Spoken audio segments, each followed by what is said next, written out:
I won the Best Song Contest in the Nashville Scene Critics Poll in 2002, I think it was, for this song. I think they just gave it to me for sheer chutzpah. I hope none of y'all have anything planned for the next 8 minutes or something.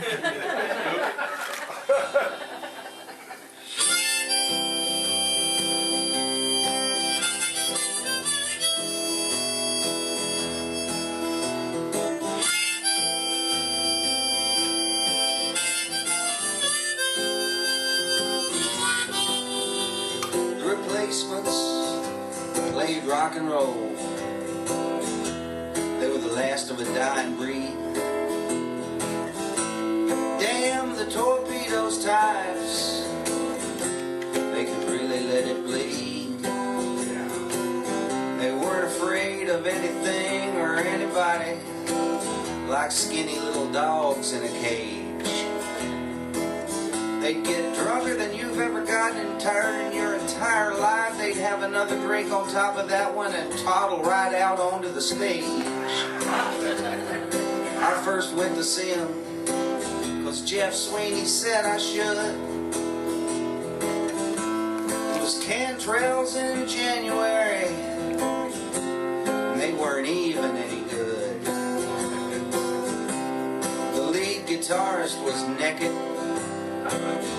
They'd all had too much beer.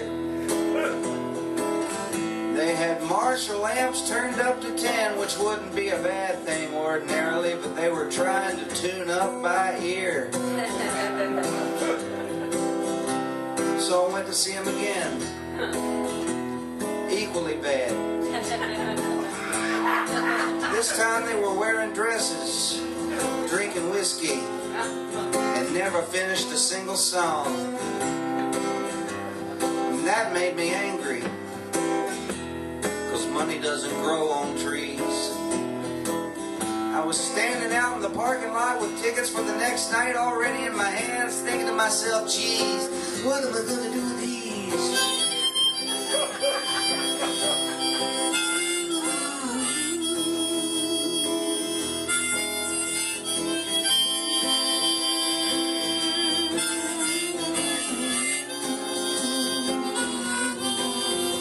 So I went on to see him the next night, largely just to say I was there. Drove home, white-knuckled, straight-jacket, dumbass blind. They were the greatest damn rock and roll band I ever did hear. I had to look twice to make sure it was the same guys. It was an astonishing transformation. From a pupa to a butterfly, from Saul to Paul, Cougar to Mellencamp, like crawling inside of exile on Main Street and pulling Never Mind the Bollocks, here's the Sex Pistols up to your chin like a sonic quilt. They were nice guys and they were dicks. Wouldn't know what they'd do. One show might run 25 songs and change your life, and the next one would be totally number 2 before song number 2. But people came out to see him, if only to say they saw him before they were dead, and others to see if they could be anywhere near as good or as bad as everybody else said. They snorted lines and lost their minds and tossed their cookies all over the sphere. Had this game on the tour bus, tell me what day this is, tell me the month, now tell me the year. They burned every bridge in the music industry, and then they started pissing off each other too. It was brother against brother then. Not enough drugs to do.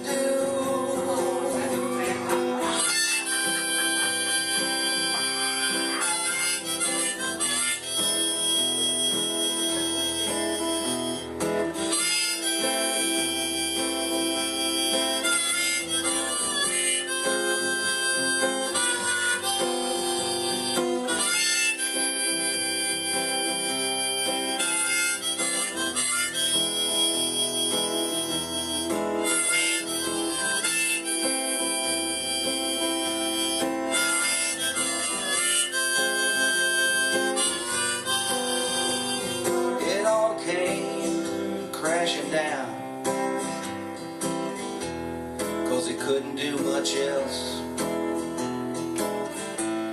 That way of life is a flaming star that grows real big and red and giant, and then it falls in on top of itself. Chris is a painter now, solo artist, he's cool. Slim Dunlop is the proof of the existence of God. He's a guitar genius, a role model, a credit to the gene pool. Tommy moved to Los Angeles to play bass for Axl Rose.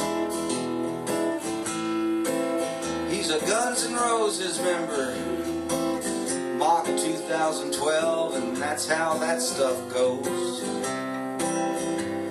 Paul is in his basement, writing ballads, drinking O'Douls. Bob is up in heaven, shooting speed and smoking cools. The Replacements played rock and roll. Yeah. They were the last of a dying breed.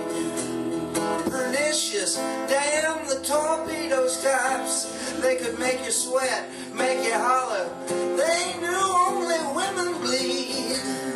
They were Charles Bukowski with wattage and vomit. You paid and you took your chance. 'Cause when they were good, when they were good, when they were good, God got up to dance.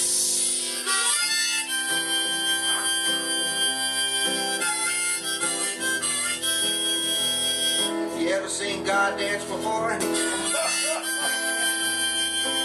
He'll show you a step or two, Michael Flatley. The Replacements played rock and roll.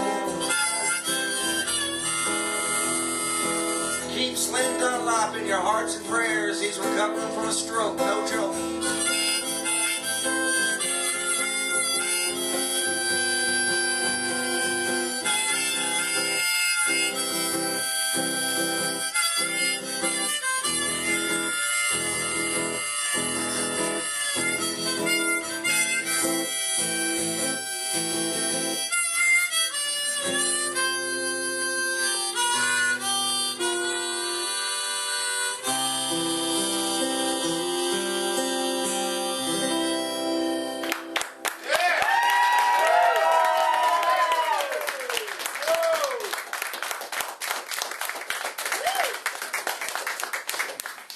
Thank you. That's on my Circus Town record from 2002, and I don't have copies of it for sale, but you can get it on Amazon if you want a hard copy, and you can get it on iTunes. They have it there too.